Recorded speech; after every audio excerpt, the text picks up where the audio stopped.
Sementara itu di tengah melemahnya ekonomi dunia, Kementerian Perdagangan dan BKPM menggelar akan menyelenggarakan agenda tahunan Indonesia Trade Expo 2016 yang hari ini penyelenggaraannya memasuki hari kedua. Ajang ini sebagai upaya diversifikasi produk sekaligus juga menstimulasi pasar ekspor pelaku usaha nasional. Sejak dibuka 12 Oktober kemarin, Trade Expo Indonesia selalu dipenuhi oleh buyer dalam negeri dan juga luar negeri. 1.100 peserta dari pelaku usaha lokal, eksportir, dan calon eksportir. Mereka berlomba mempromosikan produk andalan kepada lebih dari 15.000 pembeli ataupun buyer asal 120 negara. Di hari pertama, Trade Expo Indonesia telah mencatatkan nilai transaksi sebesar 178,7 juta dolar Amerika.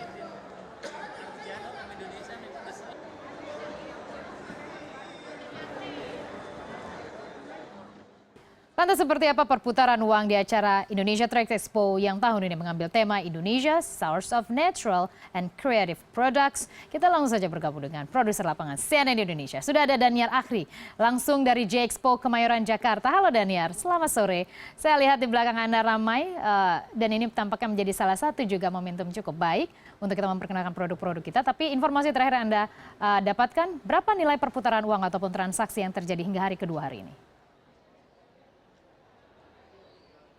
Iya, baik. Selamat sore, Hera. Memang betul ini merupakan satu ajang yang cukup baik sekali untuk menjadi ajang promosi produk-produk lokal, eksportir, calon eksportir, ataupun produk-produk usaha lokal lainnya. Nah, kalau tadi sekitar pukul 2:15 tadi saya mengikuti buying mission yang dilakukan oleh Trade Expo Indonesia ini bahwa hari ini saja untuk kuartal pertama tadi yang sudah ditutup pada siang tadi itu sekitar 7,9 juta dolar Amerika Serikat atau kita hitung-hitung atau kita konversi dalam rupiah saat ini mungkin ada di angka 103 miliar rupiah lebih.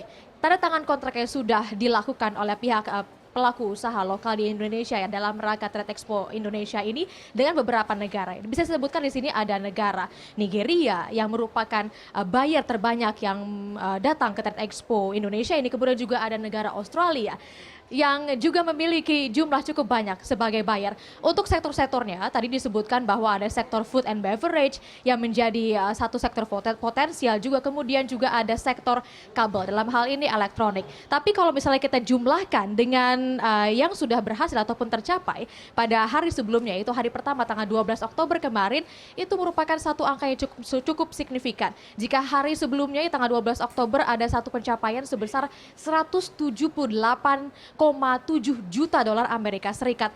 Ditambah hari ini sebesar 7,9 juta dolar Amerika Serikat, itu artinya ada satu penambahan yang cukup fantastis juga. Mengingat bahwa di sini ada target juga yang diberikan oleh pihak Kemendag ataupun Kementerian Perdagangan sebesar 1 miliar dolar Amerika Serikat yang harus dicapai dalam Trade Expo Indonesia ini. Jumlah ini pun meningkat dibandingkan dengan pencapaian dilakukan pada tahun lalu, yaitu pada TEI ke-30 tahun 2015, yaitu sebesar 909 juta dolar Amerika Serikat. Kalau dari yang lalu ataupun hari kemarin, ini ada beberapa negara yang konsisten, salah satunya adalah negara Malaysia sebagai negara terbanyak menandatangani kontrak ekspor yang berada di sektor food and beverage, juga makanan dan minuman nampaknya masih menjadi sektor potensial dalam Trade Expo Indonesia ini. Kemudian juga disusul negara Belgia yang tidak bisa saya rinci juga berapa jumlahnya, tapi negara Belgia, Taiwan, Singapura, mereka sangat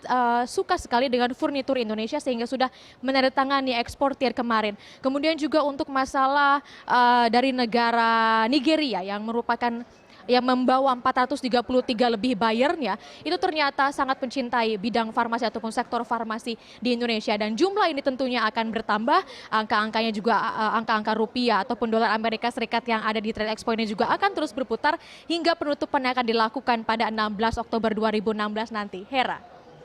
Ya, Daniar Akhri, menarik sekali bahwa ternyata kita punya potensi-potensi seperti Nigeria di farmasi. Menarik sekali hal yang satu itu. Kemudian kita masih menanti apa yang akan dilakukan oleh pemerintah untuk merintis pasar alternatif di Eropa. Kita akan menanti karena J-Expo masih terus terjadi. Daniar Akhri, produser lapangan CNN Indonesia. Terima kasih atas laporan Anda.